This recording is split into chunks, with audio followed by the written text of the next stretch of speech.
우리 이제 말씀 보시겠습니다. 사도행전 2장 4절 말씀입니다. 사도행전 2장 우리 4절.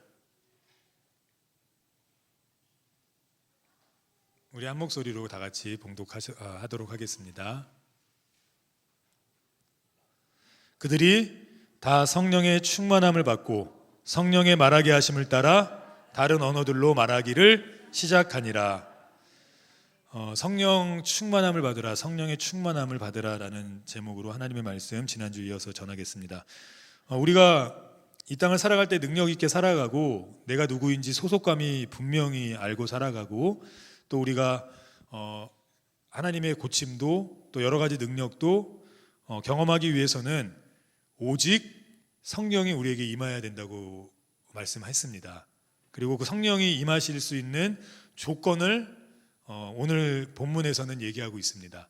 그러니까 아무 때나 자고 있거나 노래방에서 노래를 하고 있거나 밥을 먹고 있거나 이럴 때 성령 하나님이 임하시는 경우는 거의 없고요. 오늘 본문에서 얘기하는 어떤 이러한 조건들이 우리에게 충족되어질 때 성령 하나님이 우리에게 강력하게 역사하십니다. 그 중에 첫 번째는 뭐였냐면 예루살렘에 머물라는 약속이었어요. 약속한 것을 받을 때까지 예루살렘에 있어라. 예루살렘은 어떤 곳입니까? 성전은 들어갈 수가 없었거든요. 왜냐하면 사람들이 지금 이 제자들을 막 죽이려고 찾고 있었기 때문에 성전을 들어갈 수는 없었지만 그 예루살렘이라는 곳은 하나님의 임재가 있는 곳입니다. 다시 말해서 예배 자리에 가급적이면 자주 모이실 때 성령 하나님의 역사가 강력하게 나타납니다. 예전에는 부흥회를 한 번 하면 금요일까지 했던 것 같아요. 근데 금요일까지 하는데 저녁만 하면 좀 살겠는데 새벽, 아침, 점심, 저녁. 강사님도 완전히 녹초가 되시고 우리 성도님들도 녹초가 되셨어요. 그런데 힘이 있었거든요. 그럼에도 불구하고. 그리고 그 성회가 끝날 때가 되면 눈들이 완전히 무슨 불꽃같이럼 반짝반짝 빛나셨어요.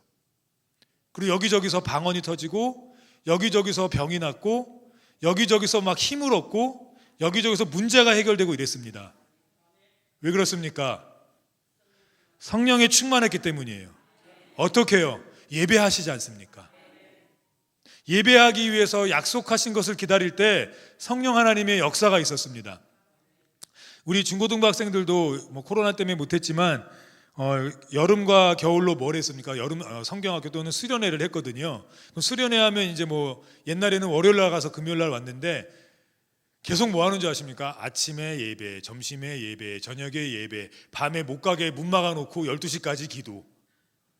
그럼 첫날은 애들이 죽을라 그래요. 그렇게 해본 적이 없으니까 이튿날째도 죽을라 그래요.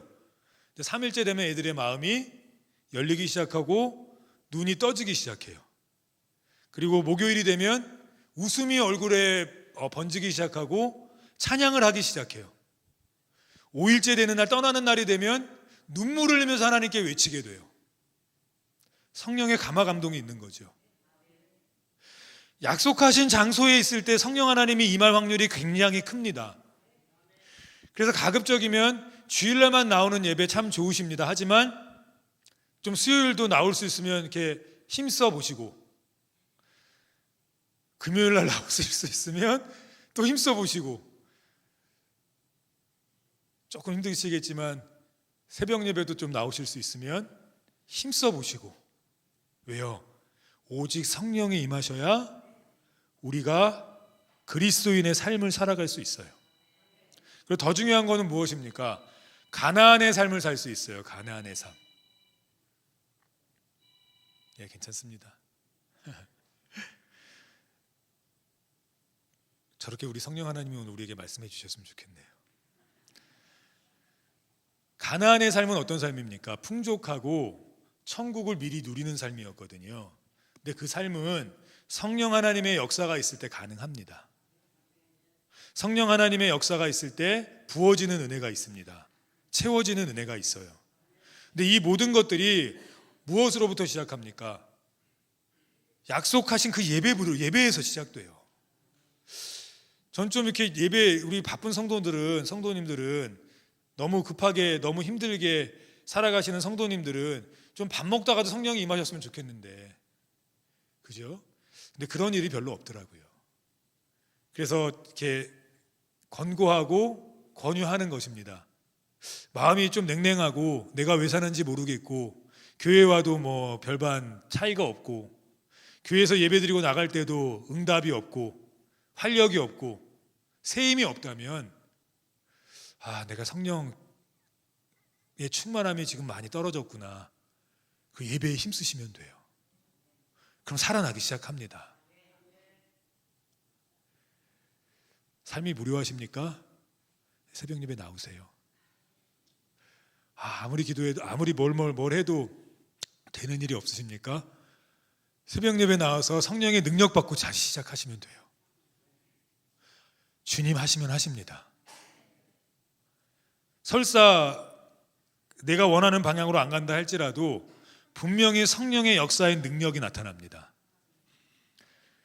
그래서 우리가 약속 붙들고 우리가 그렇게 나아갈 때 성령 하나님이 우리에게 강력하게 임재하실 수 있는 기회를 드린다고 말씀드렸습니다. 두 번째는 그렇게 예배하는 자리에 반드시 무엇이 있어야겠습니까? 기도의 부르짖음이 있어야 돼요. 기도해야 성령이 임해요.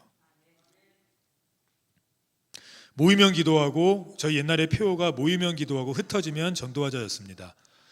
이제 아마 표어가 한 4가지 정도 돼서 다음 주쯤에 저 벽에 걸릴 건데, 우리 교회는 내년 한 방향으로 갈 건데 말씀 중심 되는 교회가 됐으면 합니다. 그리고 기도하는 교회가 됐으면 좋겠습니다. 그리고 예배에 중심을 두는 교회가 됐으면 좋겠어요. 너무 많으시죠? 그리고 마지막으로 전도하는 교회가 됐으면 좋겠습니다. 그러려면 성령의 충만함이 있어야 돼요. 우리가 성령에 충만해야 그의 뜻대로 분명한 소속감을 가지고 살아갈 수 있습니다. 근데 그러려면 기도해야 돼요. 예배에 충족 요건이 있습니다. 그러니까 사람들이 무조건 모이면 예배라고 하지 않고요. 그 예배에는 4가지가 있어야 합니다. 첫 번째는 말씀, 두 번째는 기도, 세 번째는 헌금, 그리고 4번째는 제가 갑자기 까먹었네요. 말씀, 기도, 헌금, 찬양. 이렇게 4가지가 있어야 돼요. 그래서 이게 사실은 이렇게 대표 기도는 이제 우리가 여러 가지 조건과 상황 때문에 대표로 기도할 수 있는 어떤 그런 전통을 만들었지만, 사실은 이렇게 다 같이 막 통성으로 기도하는 시간도 있고 막 그래야 됩니다. 그게 예배의 충족 요건이에요. 그러니까 우리가 예배하러 모였을 때 반드시 뭐 해야 합니까? 하나님 앞에 기도해야 해요. 기도하면 성령이 임합니다. 반드시 임해요. 내가 성령을 부어달라고 기도하지 않아도 하나님께서 좋은 것으로, 가장 좋은 것으로 우리에게 주십니다. 그게 성령이에요. 다른 것들도 주세요. 우리가 원하는 것들, 우리가 기도하는 것들, 우리가 부족한 것들, 우리가 좀 해결됐으면 하는 것들 하나님이 반드시 해결해 주시고 부어주시고 채워주세요. 그런데 그와 더불어 가장 좋은 성령을 우리에게 부어주세요. 그래서 기도해야 돼요. 맨 처음에 저희 개척교회 때 요만했거든요. 교회가 요 앞에만 했던 것 같아요. 그리고 거기에 반을 잘라가, 반도 아니고 한 3분의 1을 잘라서 가벽을 하고 저희 집으로 사용했습니다. 그래서 이제 지하에 있었기 때문에 가끔 술 취한 분들이 볼일을 보시면 얼굴에 맞기도 했어요. 얼마나 세례받는 것 같던지 이제 뭐 그러기도 했는데, 그때 이제 성도도 별로 없을 때 목사님께서 또 사모님께서 저희 어머님과 아버님께서 하실 게 뭐가 있겠습니까? 기도뿐이죠. 기도하면 저희가 집안 방 안에 있다가 엄마 아빠랑 같이 있고 싶은데 기도하시는 거예요. 그러면 같이 있을 수 있는 방법은 뭡니까? 비록 이렇게 가벽 하나 있고 이렇게 왔다 갔다 하는 곳이지만 그러니까 그 교회에 와서 기도하시는 엄마 아빠 옆에 이렇게 멀뚱멀뚱 있는 거예요. 멀뚱멀뚱 있다가 한 1, 2개월 지나니까 기도를 하고 있더라고요. 기도하고 있다가 어느 날 1년인가 지나서 제가 3학년 후반기인가 4학년 초반기, 초등학교 4학년 초반에 제 입에서 랄랄랄랄 하고 있는 거예요. 이 혀가 꼬여요, 진짜. 제가 되게 이상하게 봤거든요. 그때 한참 막 성령이 충만으로 역사할 때 어떤 성도님들 보면 8시간을 랄랄랄랄을 해요. 다른 거 아무것도 안 해요. 근데 랄랄랄라 하면서 울어요. 랄랄랄라 하면서 막 뒹구는 거예요. 저게 뭐지? 근데 제가 어느 날 랄랄랄라를 하고 있더라고요. 기도하다 보니까 성령이 임해요. 기도할 때 성령이 임하십니다. 기도할 때 역사가 나타나요. 그러면 왜 기도할 때 성령 하나님께서 임하시는 걸까요? 물론 가장 좋은 것을 주시겠다고 약속하셨지만 우리가 기도하다 보면 맨 처음에 기도의 이렇게 어떤 단계라고 할 수는 없지만 기도가 이렇게 점점 깊어지는 방향성이 있는데 그게 첫 번째는 이제 우리가 원하는 것들을 막 기도합니다. 하나님 앞에. 그러다가 이제 그 시간이 점점 이제 기도의 맛을 알면 길어지기 시작하거든요. 그러면 그 기도가 이제 하나님이 주신 것들에 대한 감사로 막 넘치게 됩니다. 이제 좀 더 깊이 들어간 거죠. 근데 더 깊이 들어가면 하나님 앞에 설 수 없는 나를 보게 돼요. 하나님, 난 죄인입니다. 하나님, 제가 이것밖에 안 됐네요. 정말 저 잘하는 사람이고 잘난 사람이고 하나님 제 말은 다 맞고 이런 줄 알았는데 늘 하나님 마음 아프게 했고 늘 죄를 짓고 다녔고 늘 하나님 저는 이런 사람이었네요. 그래서 이렇게 예전에 이렇게 기도하시는 분들 보면 나중에가 엉엉 울어요. 근데 그러면서 하시는 말씀이 있어요. 하나님 죄송해요. 하나님 용서해 주세요. 하나님 제가 죄인입니다. 점점 기도가 깊이 갈수록 자기 자신을 보게 됩니다. 아, 나는 하나님 앞에 설 수 없는 죄인이구나. 아, 나는 아무것도 아니구나.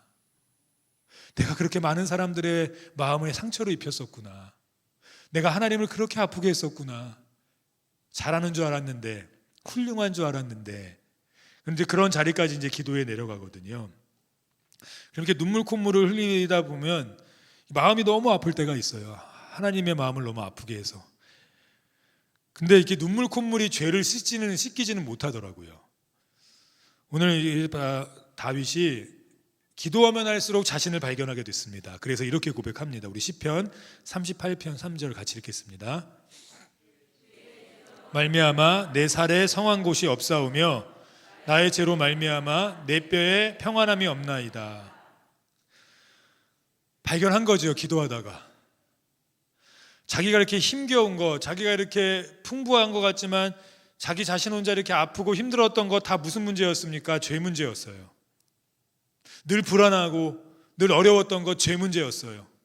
돈이 좀 충족하면 평안할 줄 알았는데, 내가 좀 모든 것을 다 갖추면 성한 곳이 많을 줄 알았는데, 하나님 앞에 기도하다 보니까 그 성하지 못했던 것, 평안하지 못했던 것이 다 뭐의 문제였습니까?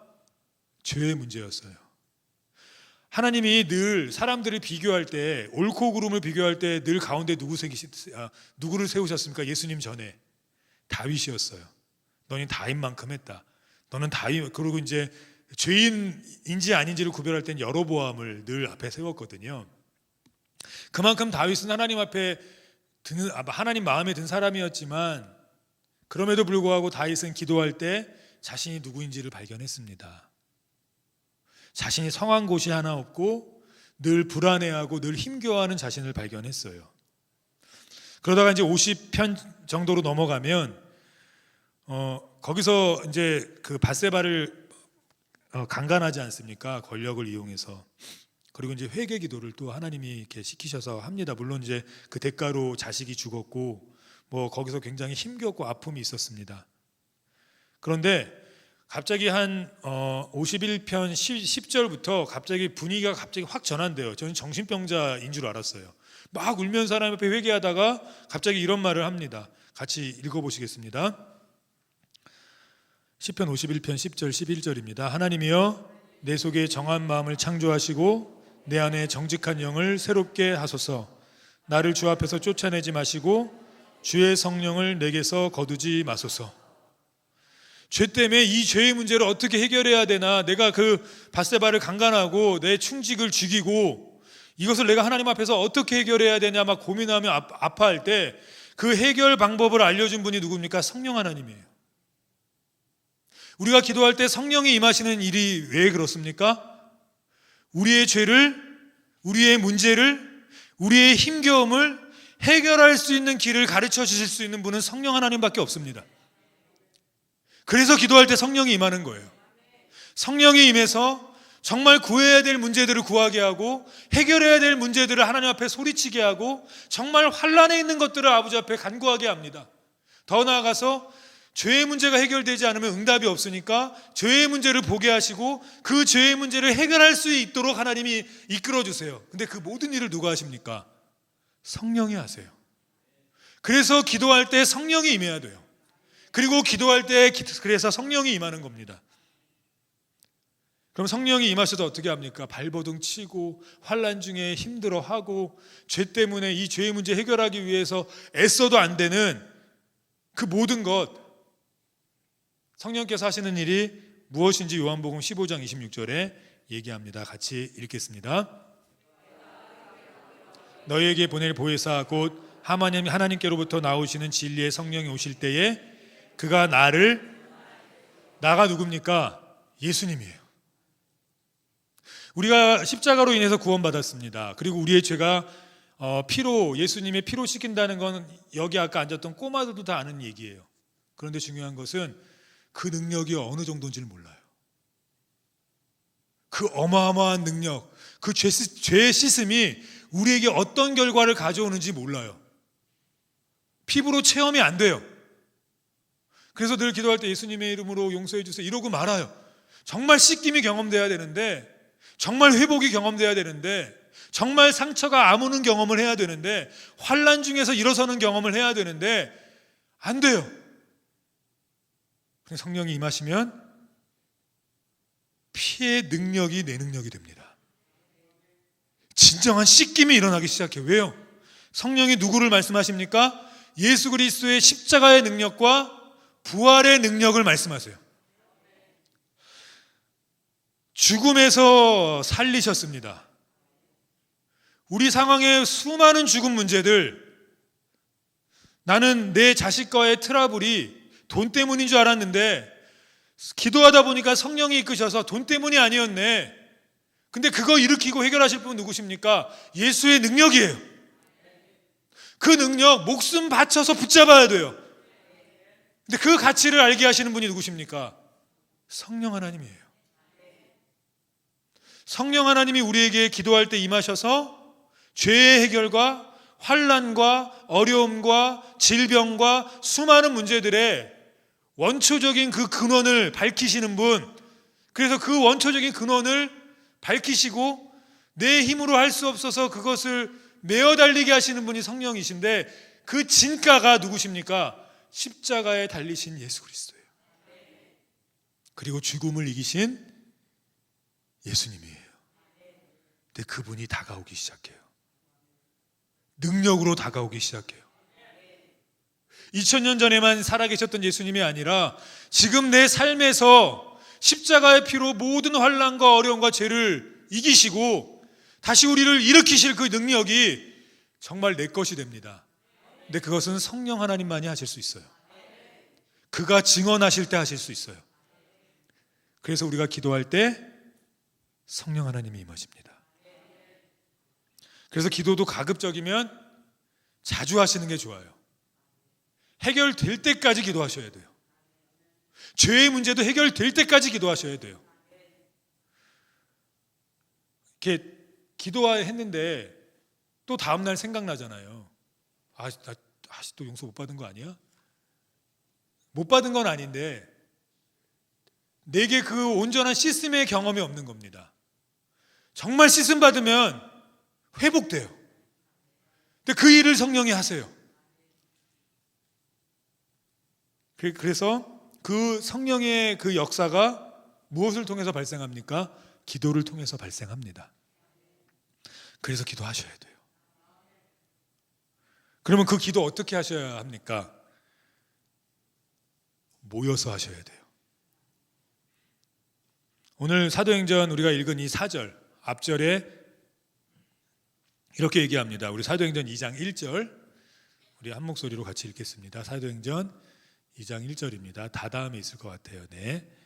오순절 날이 이미 이르매 그들이 다 같이 한 곳에 모였더니, 모여서 기도하는 겁니다. 혼자 기도하는 거 별로 큰 힘이 많이 없어요. 왜냐하면 기도 왜 하십니까? 물론 주님이 원하셔서 하지만 그런 경우는 이제 많이 없고요. 힘드니까, 아프니까, 괴로우니까, 내가 의지할 수 있는 분 주님밖에 없으니까, 그분만이 낫게 하실 문제니까, 그분만이 회복하실 것, 그런 일들이니까 기도하는 거 아닙니까? 근데 문제는 내가 지금 그 아픔과 괴로움을 겪고 있기 때문에 그 기도가 힘이 없어요. 기도하면서도 주님이 정말 이거 고쳐주실까? 눈 떴는데 또 문제 그대로인데 주님이 정말 낫게 하실까? 주님이 이 상황을 정말 벗어나게 하실까? 그래서 의심이 생기잖아요. 근데 우리 하나님의 응답의 방식은 믿는 자에게 능치 못할 일이 없는 거거든요. 근데 자꾸만 의심이 생기고 눈 떠보면 문제는 해결되어 있지도 않고 눈 떠보면 내 병은 그대로고, 그러니까 어떻게 됩니까? 자꾸 흔들려요. 그런데 동역자들이 같이 기도하면 어떻게 되는 줄 아십니까? 그들은 삼자잖아요. 그래서 내가 아픈 것만큼 안 아파요. 쉽게 얘기할 수 있다는 거죠. 그래서 야, 너 왜 그래? 그만한 일 가지고 엄청 큰 일인데. 야, 그렇게 자식 속삭이는 얘기하는 거 다 그래. 엄청 나는 아픈데. 근데요, 요게 또 이렇게 좀 반대로 보면 좋은 면이 있습니다. 야, 그 정도 하나님이 해결해 주셔. 속도 모르면서. 나는 지금 너무 아파갖고 기도도 안 나오는데 그들은 조금 더 객관적이잖아요. 그래서 야, 같이 기도하자. 왜냐하면 그들은 기도하면서 자기 일이 아니니까 정말 하나님이 믿겨지는 겁니다. 하나님이 낫게 하실 것 같아요. 하나님이 회복시키실 것 같아요. 그 친구를 지붕을 타고 내려보냈을 때 그 친구에게 믿음이 없었습니다. 너무 아파서. 이미 너무 실패하고 너무 괴로웠어요. 근데 예수님이 누구의 믿음을 보고 고쳐주십니까? 친구의 믿음을 보고 고쳐주세요. 지금 문제를 당하고 있는 성도님들은 그 문제를 해결하기 위해서 부르짖을 수 있는 힘이 없어요. 정신적으로 너무 괴로워하는 성도들은 새벽기도 좀 나와. 못 나와요. 못 나온다고요. 병에 걸려서 아파하는 성도들, 약을 먹어도 안 되고 뭘 해도 안 되는 성도님들은 야, 너 새벽기도 나오면 고침받을 거야. 못 나와요. 너무 아파서. 경제적으로 내일 무엇을 먹어야 될지 모르는 성도들은 너 주님께 기도하면 경제적으로 회복시켜줘. 누가 모릅니까? 근데 그게 안 돼요. 너무 힘들어서. 그런데 그걸 얘기하는 성도들은 조금 더 객관적이니까 회복시켜줄 것 같은 믿음이 있는 거예요. 왜? 하나님이 자신도 그렇게 해주셨거든요. 물론 자신이 다시 그 자리에 가면 또 힘들 겁니다. 그런데 하나님께 그 응답을 받은 적이 있거든요. 고침 받은 적이 있거든요. 해결된 적이 있거든요. 그들이 모여서 그를 위해서 함께 기도하면 하나님 반드시 역사하십니다. 그래서 모여서 기도해야 돼요. 그래서 하나님께서 이스라엘 백성에게 40년 동안 굉장히 중요하게 훈련시킨 한 가지가 있습니다. 그게 민수기 10장 3절에 나오는데 우리 같이 한번 읽어보시겠습니다.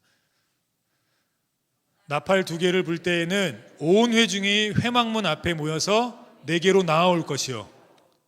나팔을 불 때 어떻게 하랍니까? 단 한 명도 빠짐없이 아이들까지도 다 회막, 성전 앞으로, 하나님 앞으로 다 같이 모이래요.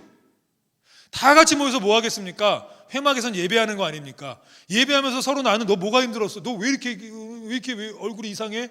야, 너 그런 문제가 있었어? 오늘 같이 기도하자. 같이 나아가자.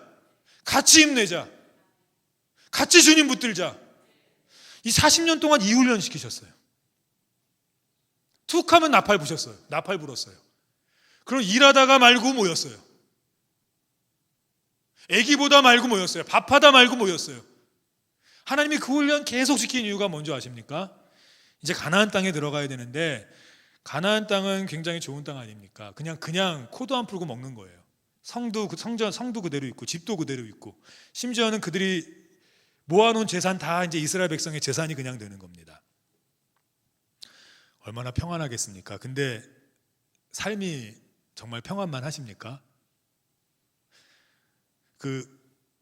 저는 그 얘기가 정말 맞는 것 같았어요. 그 랩하는 친구들이 랩을 취미로 할 때는 너무 좋았대요. 근데 그게 직업이 되니까 너무 힘들더래요. 이 직업하고 취미는 다른 거거든요. 그래도 좋아하는 거 하면서 힘든 게 낫긴 한데, 지금 이스라엘 백성이 들어가서 누리지만 거기서 살아내는 건 또 다른 문제예요. 여전히 주변에는 우상이 있고, 여전히 세속 문화가 있고, 여전히 음란이 있고, 여전히 하나님의 말씀과 다른 수많은 것들이 있었어요. 근데 그것들을 자신의 힘만으로는 감당이 안 되는 겁니다. 믿음이 좋을 땐 감당이 되는데, 여기서 퍽 치고 저기서 퍽 치고 저기서 퍽 치면 자꾸만 무너지는 거예요. 그럼 그때 어떻게 해야 합니까? 믿음의 동역자들과 모여서 으쌰으쌰 해야 돼요. 어떻게 으쌰으쌰 합니까? 야, 우리 식사나 한번 하자. 차나 한잔 하자가 아니라 회막문에 모이는 거예요. 예배의 자리로 모이는 거예요. 모여서 뭐 합니까? 그 한 사람을 위해서 기도해 주는 겁니다. 하나님 그 훈련 시키셨어요. 하나님 그 훈련. 그래서 마태복음 18장 20절에 이렇게 얘기합니다. 우리 같이 읽겠습니다. 두세 사람이 내 이름으로 모인 곳에는 나도 그들 중에, 그렇죠, 두세 사람이 모인 곳에 한 사람 아닙니다. 왜요? 그 우리의 본성, 우리의 모습을 하나님이 아시기 때문이에요. 툭하면 무너지고, 툭하면 넘어지고, 툭하면 곁길로 가고. 그때는 믿음의 동역자들이 있어야 돼요. 모여서 기도하고, 모여서 찬송하고, 정말 한 사람이 힘들면 그를 위해서 기도해주고, 그러면 힘이 생깁니다. 전도서 4장 12절에 이렇게 얘기합니다. 같이 읽겠습니다. 한 사람이면 패하겠거니와 두 사람이면 능히 당하나니 삼겹줄은 쉽게 끊어지지 아니하느니라. 이게 모임의 힘이에요. 교회는 건물이 아니라 성도들의 모임입니다. 모임이 교회예요. 두세 사람이 모이면 교회입니다. 근데 그 모일 장소가 필요해서 교회를 세운 거예요. 모일 때 주님이 임하세요. 모일 때. 근데 요즘에 기술이 너무 발전해서 모이지 않게 만들어요. 참 편리하긴 한데 그게 영적으로는 굉장히 심각한 타격을 우리 성도들에게 줍니다. 카톡으로도 다 대화할 수 있고, 또 자기의 마음 맞는 분들끼리 단체톡을 만들어서 또 그들끼리 화목할 수 있고, 심지어는 저는 뭐 한 번도 안 했지만 뭐 나쁜 게 아닙니다. 그때는 어쩔 수가 없었으니까. 코로나가 한참 심해서 교회에서 모이지를 못할 때 그 학생들이 그 수업할 때 줌이라는 것 갖고 수업하거든요. 그럼 이제 얼굴들이 다 나와서 서로 선생님을 보면서 이제 수업할 수 있는데, 제가 말씀드렸죠. 그 줌 수업으로 수업이 된 줄 알았는데 학생들의 지식 상태가 2년 전에 머물러 있다고. 그러니까 결국 안 된 거거든요. 근데 속는 거예요. 물론 조금의 효과는 있습니다. 있는데 그것도 이제 실력 있는 애들한테만 있는 거지, 뭐 그렇지 않은 친구들한테는 훨씬 더 악영향을 미치거든요. 그런데 이제 성도들이 못 모이니까 줌으로 모였어요. 줌으로 모여서 서로 나누고, 뭐 서로 이렇게 기도하고. 어쩔 수 없었죠. 근데 그게 지금 뭐가 되냐면 문화가 돼버렸어요. 집 밖에 안 나가도 되잖아요. 그러니까 우리 줌으로 기도합시다. 그랬으면 우리 주님이 말씀하셨겠죠. 미래에 이런 것들이 있으니 줌으로 해도 된다. 줌이 아니더라도 뭐 제트로 해도 된다 이랬겠죠. 근데 그런 말씀이 없어요. 교회는 성도들의 모임이에요.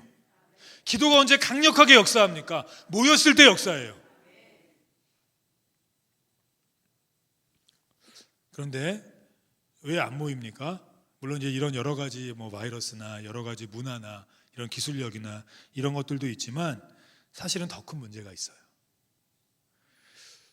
모여서 나 너무 이것 때문에 힘들어, 우리 같이 기도해줘, 이렇게 기도했는데 내일 눈 떠보니까 삼천리 멀리 떨어진 분이 알고 있어요. 너 이랬다며? 나한테는 얘기 안 하냐? 내 가정의 남편과의 어려움을 같이 기도하면 해결될 것 같아서 얘기했는데 내일 아침에 눈 떠보니까 옆집이 알고 있어요. 이게 무서운 거예요. 그래서 이제 성도들끼리도 조심해요. 야, 모이면 아무 얘기하지 마. 집안 얘기 절대 하지 마. 우리 치부 절대 얘기하지 마. 그냥 웃다 와. 왜 그렇습니까? 다 사람이 달라서 그래요. 기준이 다르고 살아온 방향이 달라서 내 기준에 맞지 않으니까 얘기하는 거죠. 제가 예전에 그 커피숍에 가면 비즈니스 때문에 얘기하시는 분들 빼놓고 친구끼리 3, 3, 5 앉아 있지 않습니까? 남자들끼리 앉아 있는데 맨 처음에 뭐 차 얘기하고 자기 사업 얘기하고 뭐 이러다가 자녀 얘기하고 이러다가 뭐 아내 얘기하고 이러다가 야, 근데 우리 아내는 아이씨 내 친구 저 새끼는 저거 왜 사업을 저렇게 하냐? 마음에 안 들어 죽겠어. 결국은 이렇게 끝나더라고요. 그래서 화장실 갔다가 1분 있으면 안 돼요.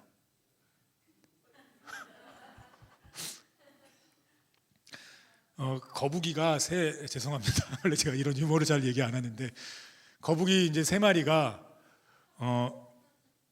음식을 먹기로 해갖고 이제 음식을 앞에 뒀는데 뭘 가져와야 되는데 그걸 안 가져왔대요.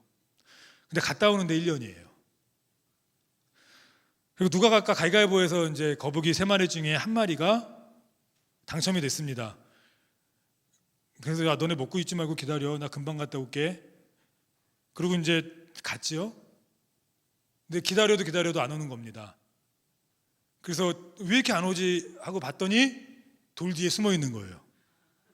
니네가 내 욕할까 봐 못 가겠어.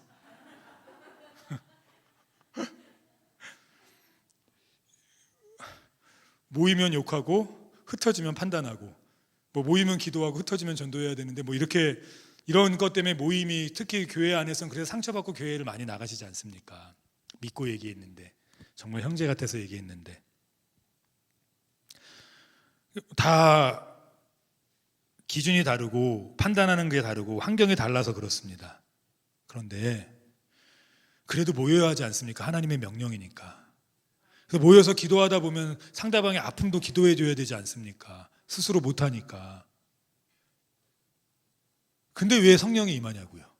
안 임해도 되거든요. 그래도 하나님 귀 기울여 응답해 주시거든요. 와, 내 새끼들이 모였네. 우리 자식들이 모이면 좋으시지요.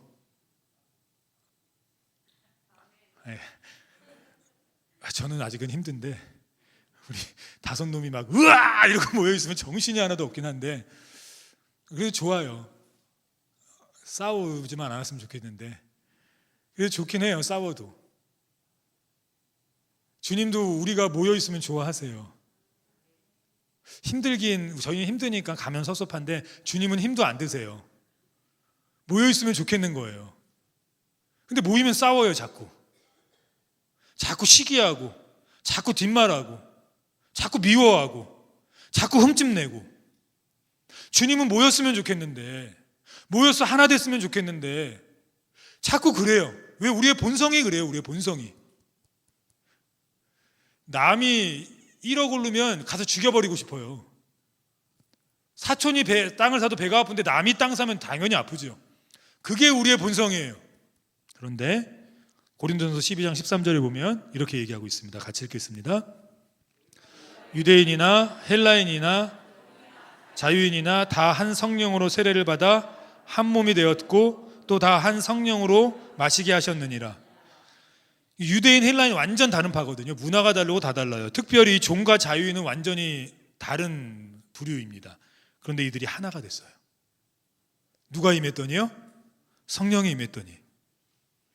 왜 모이는 곳에 성령이 임합니까? 그래야 하나 되기 때문이에요. 근데 그 모이는 걸 누가 원하십니까? 우리 아버지 하나님이 원하세요. 근데 모이면 싸우니까 야 안 되겠다. 빨리 내려가. 그래서 성령이 부어지는 거예요. 성령이 부어지니까 어떻게 됩니까? 상대의 아픔이 내게 느껴져요. 이렇게 아팠구나. 이렇게 힘들었구나. 와, 경제적으로 저랬는데 어떻게 살아났을까? 나 같으면 이미 나는 내 생명 내려놨어. 와, 저렇게 아팠는데 어떻게 저렇게 버텼을까? 나 같았으면 이미 황천길 갔을지도 몰라. 그렇게 한 마음이 되게 하세요. 그리고 울며 같이 기도하게 하세요. 그러니 나가서 뒷말할 수 있겠습니까? 내가 그 아픔 아는데, 내가 그 힘겨움을 아는데, 그래서 모일 때 성령님이에요. 그래서 모이셔야 돼요. 좀 이렇게 좀 담대하십시오. 좀 내 치부 드러나면 어떻습니까? 옛날 일인데, 그리고 다 해결했는데 안 하면 좋지만, 내가 좀 아픈 거 좀 사람들이 알면 어떻습니까? 아는 게 중요합니까? 같이 모여 기도하다가 고침받는 게 중요합니까? 저는 알아도 고침받았으면 좋겠어요.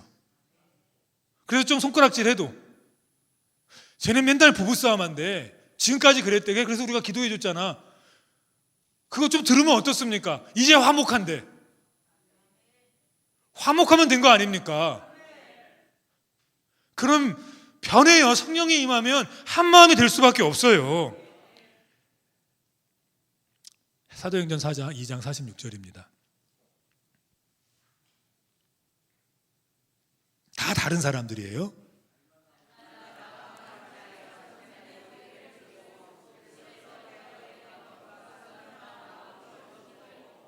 날마다 같은 마음으로 성전에서 같이 기도하고 예배했대요.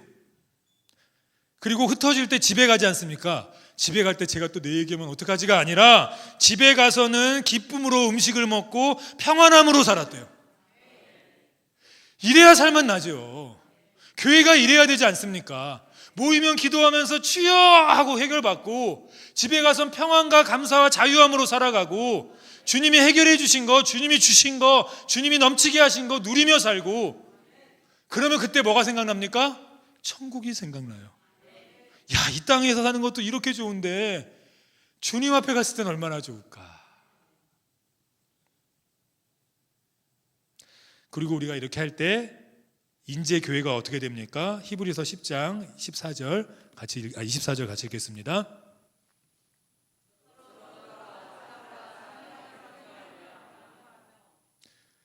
우리 교회 이렇게 됐으면 좋겠죠.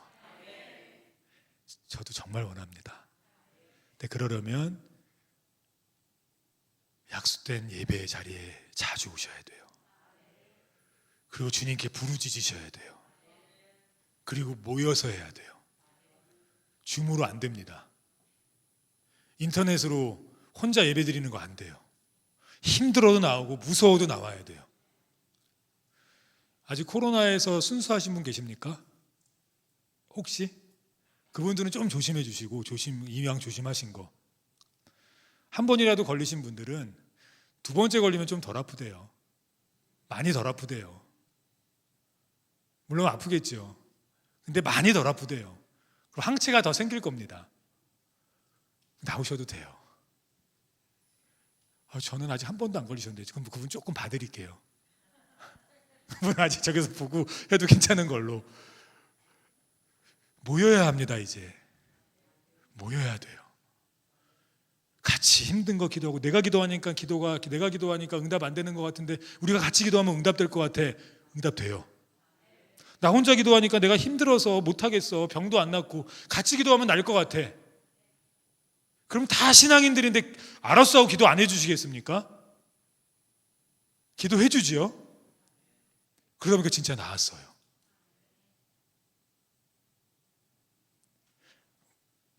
모이기를 힘쓰십시오. 그래도 예배의 자리에, 가급적이면 약속된 예배는, 그리고 부르짖으십시오. 그래서 우리 교회가 성령이 충만한 교회가 되기를 주님의 이름으로 축원합니다.